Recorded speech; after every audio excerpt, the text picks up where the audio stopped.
Olha, depois de uma reviravolta na votação, o Supremo decidiu que as assembleias podem derrubar a prisão de deputados estaduais. A informação é da repórter Vitória Abel.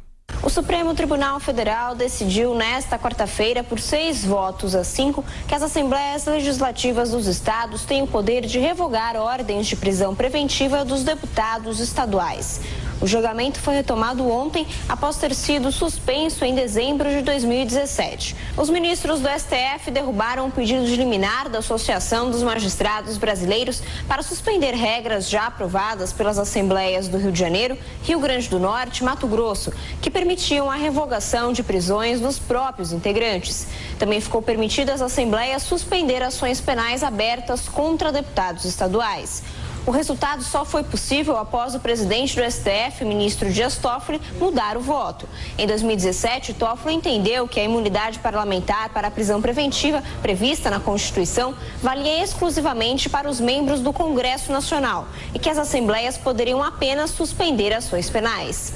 Esta vedação de prisão, ela diz respeito única e exclusivamente ao Parlamento Federal e é uma defesa da instituição e não a defesa do mandato. Nessa quarta-feira, Toffoli decidiu rever o próprio entendimento. Ao justificar a decisão, ele considerou que, como não era possível fazer a separação entre a imunidade para a prisão e suspensão de ações penais, ficaria a favor da ampla imunidade para os deputados estaduais. Nessa dicção, nós temos que os membros do Congresso Nacional, deputados federais e senadores, não podem ser presos por ordem judicial. Só podem ser presos em caso de flagrante de crime inafiançável. Além de Toffoli, votaram por autorizar as assembleias a suspender prisões dos parlamentares os ministros Alexandre de Moraes, Gilmar Mendes, Celso de Mello, Ricardo Lewandowski e Marco Aurélio Mello. Derrotado no julgamento, o ministro Luiz Roberto Barroso argumentou que revogar prisões pode transformar o poder legislativo estadual no que chamou de reduto de marginais. Me parece que a Assembleia Legislativa não tem o poder, quer de sustar prisão cautelar, quer de sustar o processo penal em curso. O ministro ainda lembrou do caso da Assembleia Legislativa do Rio de Janeiro.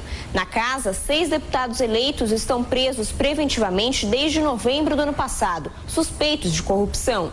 São eles André Correia, do DEM, Luiz Martins, do PDT, Marcos Abraão, do Avante, Marcos Vinícius Nescau, do PTB, Chiquinho da Mangueira, do PSC e Anderson Alexandre, do Solidariedade. Eles foram detidos na Operação Furna da Onça.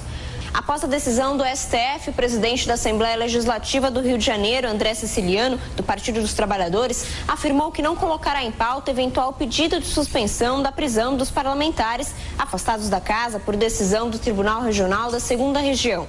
Siciliano ainda afirma que qualquer mudança na situação desses parlamentares deve ser buscada por seus advogados de defesa.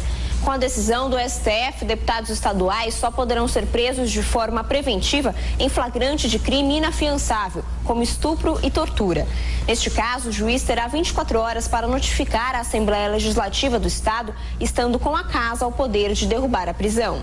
Essa decisão, professor? É correta porque é o seguinte, sei que ela é polêmica, mas é correta. O Brasil é uma república federativa, muitas vezes se esquecem, né?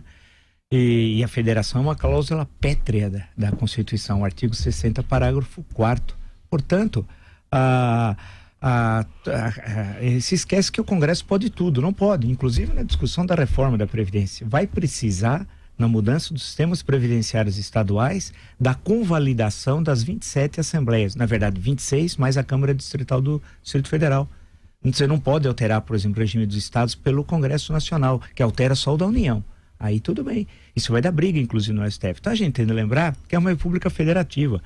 E sendo assim, os estados têm relativa autonomia do que é determinado pela Constituição Federal. E nesse caso, as assembleias legislativas é que devem deliberar sobre a questão da prisão do deputado estadual, né? E aí você toma como paralelo, não é a melhor expressão jurídica essa, mas como referência o que determina a Constituição Federal para o Congresso Nacional. A decisão está absolutamente correta.